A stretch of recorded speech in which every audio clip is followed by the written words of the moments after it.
അങ്ങനെ പുള്ളിയുടെ വീട്ടിലെത്തിയ ബാക്കി വീഡിയോ ആണിത്. ഞാൻ എഡിറ്റ് ചെയ്യാനായിട്ട് കുറച്ച് ലേറ്റായി പോയി.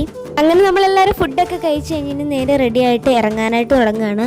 അങ്ങനെ ആദ്യം ഇട്ട ഡ്രസ്സ് ഇഷ്ടപ്പെട്ടില്ല എന്ന് പറഞ്ഞിട്ട് പുള്ള നേരെ പോയി ഡ്രസ്സൊക്കെ മാറ്റിയിട്ട് വന്നു. പിന്നെ ഞങ്ങളെല്ലാവരും വെളിയിൽ ഇറങ്ങി നിന്ന് കുറച്ച് ഫോട്ടോസൊക്കെ എടുത്തു. അപ്പോഴേക്കും ബസ്സിൻ്റെ സമയമായി നമുക്ക് പോകണ്ടേ. പിന്നെ നമ്മളെല്ലാവരോടും പിന്നെ കാണാമെന്നൊക്കെ പറഞ്ഞിട്ട് ഉമ്മയോടും വാപ്പിയോടും ഒക്കെ യാത്ര പറഞ്ഞിട്ട് ഇറങ്ങുകയാണ്. ബസ് സ്റ്റോപ്പ് തൊട്ടടുത്തായതുകൊണ്ട് തന്നെ നമുക്ക് അധികം ദൂരം നടക്കേണ്ട കാര്യമൊന്നും വന്നില്ല. പെട്ടെന്ന് തന്നെ ബസ് സ്റ്റോപ്പിലെത്തി. അപ്പോഴേക്കും ബസ് വരുകയും ചെയ്തു. പിന്നെ നമ്മളിവിടെ നിന്ന് നേരെ ഇനി കോതമംഗലത്തിന് പോവാണ്.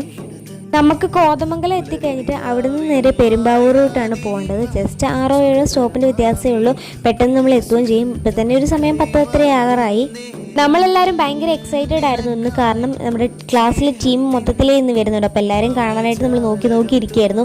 ആരിഫും അജ്മീനെയും സമീറേനെയൊക്കെ നമ്മൾ അവിടെ ചെന്നപ്പോഴേ കണ്ടു. പിന്നെ അവരുടെ ഒപ്പം നേരെ നമ്മൾ ഓഡിറ്റോറിയത്തിലെത്തി. പിന്നെ അവിടെ ചെന്ന് കഴിഞ്ഞിട്ട് നമ്മുടെ ബാഗൊക്കെ സുരക്ഷിതമായിട്ടൊരു സ്ഥലത്ത് വരും.